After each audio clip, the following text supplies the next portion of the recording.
How you doing? My name is Harry Johnson. Graduated from Bard College in 2017. Majoring in sociology and concentrating in wealth and equality. And yeah, I was a D3 basketball player. When I was in high school, I played on a really good high school team. We actually won 65 straight games in conference. And I had started since my sophomore year of high school. But during my high school career, I played with about 5 pros. I played with 5 pros. There might be 6. There's another kid that, still in college right now.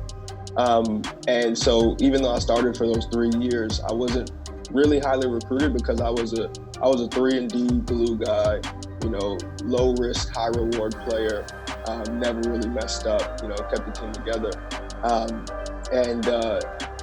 When I got to my senior year, I wasn't really highly recruited. I didn't have any coaches that had contacted me through my junior year.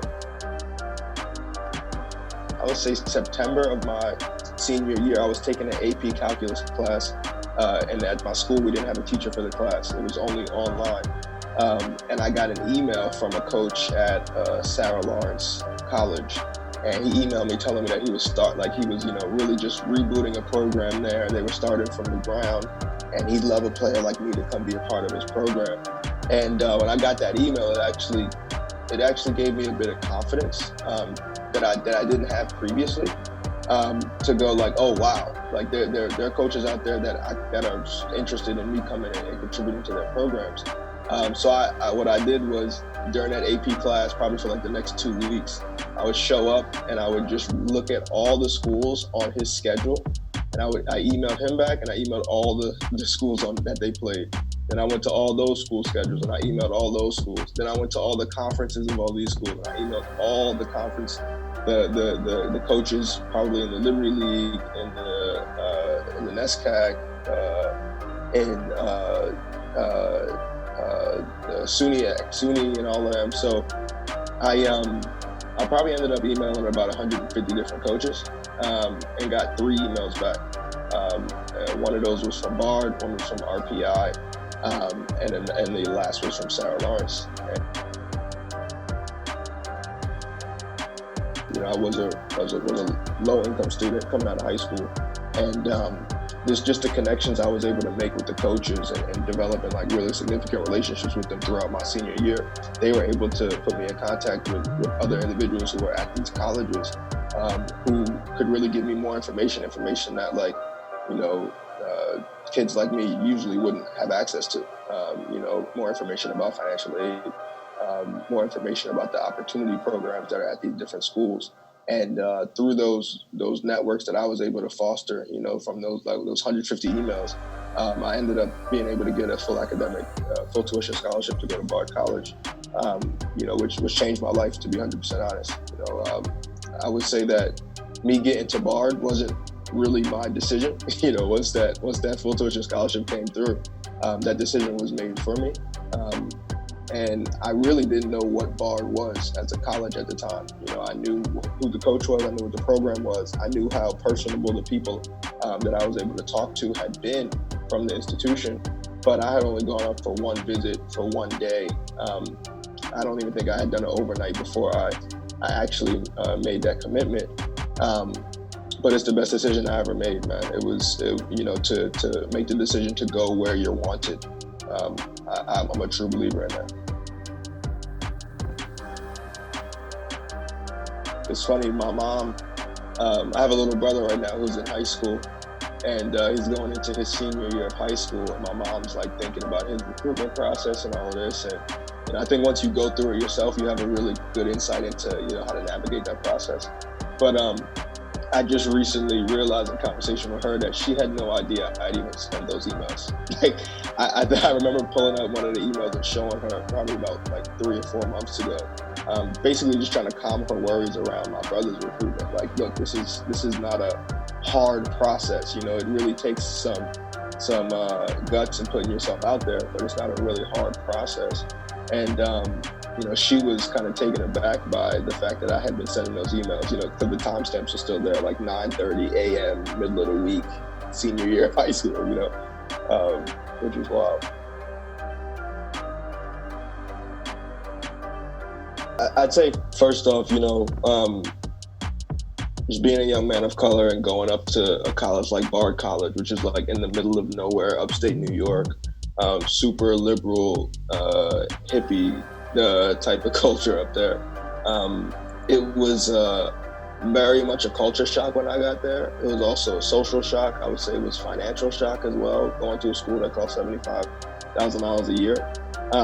And then it was an academic shock as well. And I would say that, every aspect of what my identity was to that point was being questioned. To that point, I was a really great student. You know what I mean? So it was like I can hang my hat on that. I played ball, and I was started varsity on this good team, and I can hang my hat on that. I was sociable and could navigate different spaces, and I could hang my hat on that. And when I got up to school, all of those things really were shaken. From the academic sense, just like questioning if I belong there academically, socially, just not being around, not being in an environment like that ever before, and trying to figure that out. And then, as far as athletics are concerned, just being a basketball player, I went to a school where I was a part of the first class ever at the school that was over 1% recruited athletes. And I think our class was like 30% recruited athletes. And I went in with 10 other freshmen on the basketball team. So, that's kind of the formula for like your first year not to go well, as far as sports are concerned. And we did a lot of losing during that period of time. I would say going into my sophomore and junior year, as we kept recruiting in 2 more classes and we kept getting better, and winning significantly more games, it really gave me a sense of stability at the school. Stability in a sense of, although that question was happening at the beginning of my career, it's what I could hang my hat on as I continue to go through college in this environment that, to be honest, never truly became a home-like environment. But I had a home-like environment within this larger environment, right, with the basketball team. And so I would say that the thing that it really offered me was stability, structure, just like, kind of just a supplement to my identity, and really allowing me to have something to to hang my hat on while, everyone's going through this major transition of what college is and when you're trying to find yourself and, who are you going to be after these 4 years. To have that is crucial. And then I would say the last thing is just leadership. These are the biggest leaders on campus. These are the most committed individuals on this campus. When I say that, I mean they're showing up for practice 6 days a week. They're staying up late nights to get their homework done. You know what I mean? They're putting their bodies through, God knows what, to chase after a dream. So yeah, I think that there isn't a better space to develop as a leader on a college campus. You know what I mean? You have to be a part of a team. You have to be individually pushing yourself. And you have to know how to navigate different personalities. You have to know how to relationship build. And you have to have a level of consistency that's just pretty unmatched in the college space.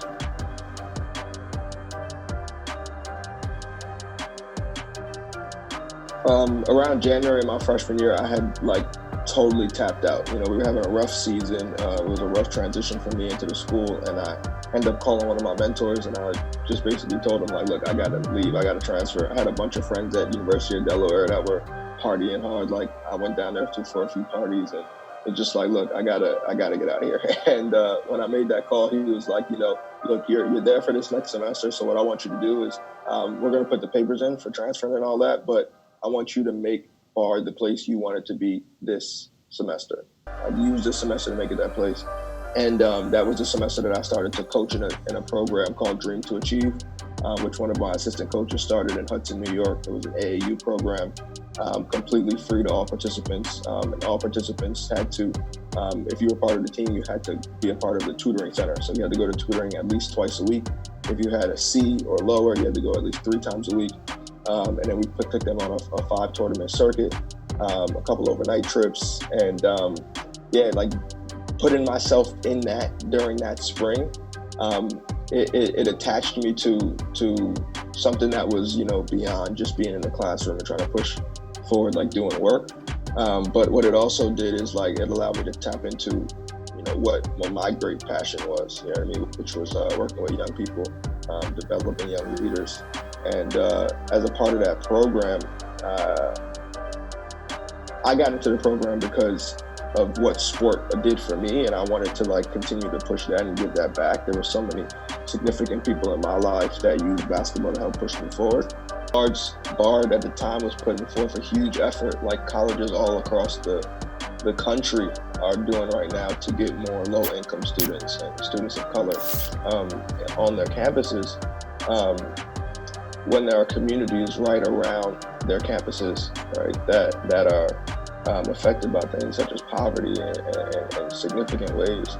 And what Darielle and I, my co-founder, what we felt we were doing was just taking the access that we had and just blowing that door wide open and trying to give it to as many kids around our college as possible. And when I say resources, I also mean us, like just men of color who have successfully navigated high school, who have successfully gotten themselves to one of the best institutions in the country. But then also the monetary resources that the institution has and access to networks and things along those lines. Like there's so much more that colleges across America could be doing for local communities. I know they're doing a lot, but there's so much more, for sure.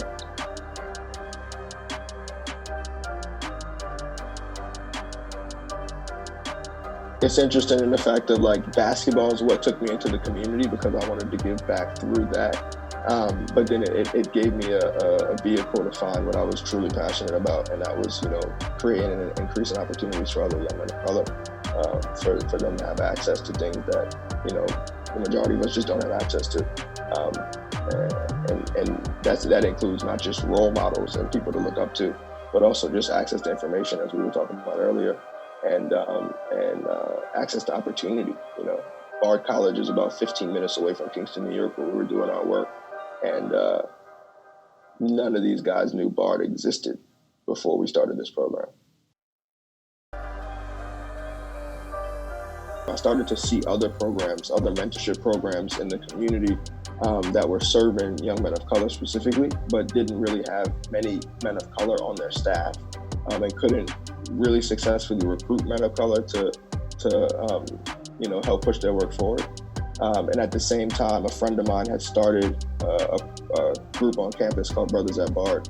When we got to Bard, like I said, there weren't many things created at the time.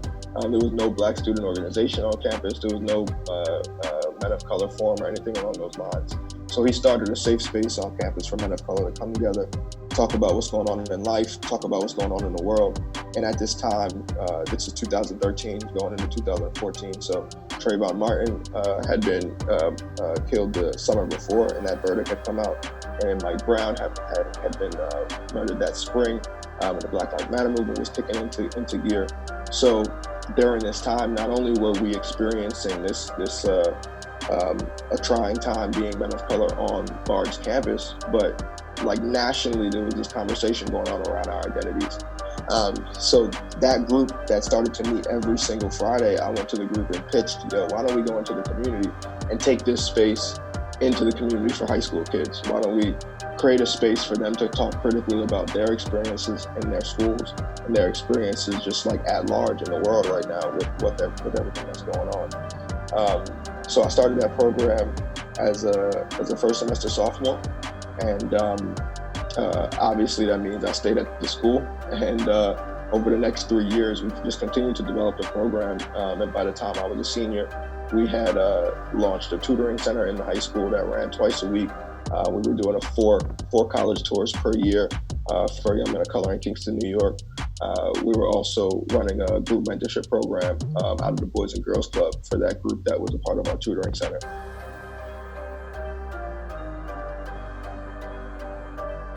My senior year, I ended up applying for a Watson Fellowship, which is a pretty prestigious fellowship that is offered at 40 partner institutions, mainly small liberal arts institutions around the country.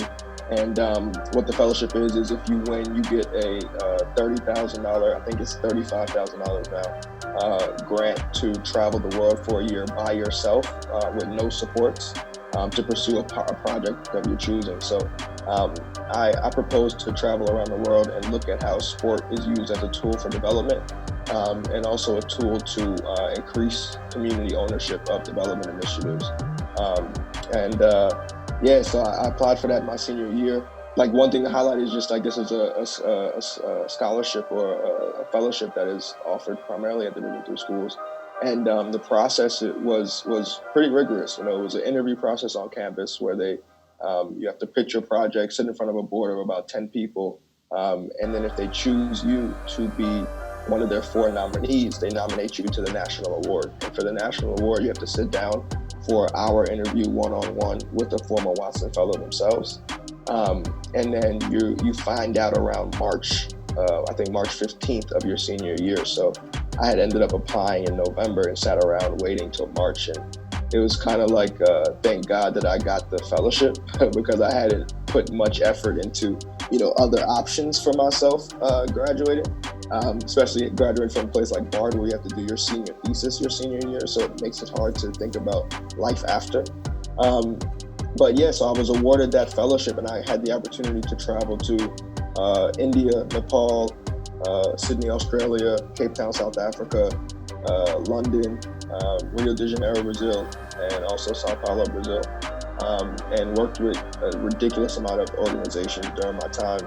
And really just dove off the deep end to see, one, what is development and how can sports be used to further these efforts. And yeah, it was an experience that's really hard to boil down into a couple of words.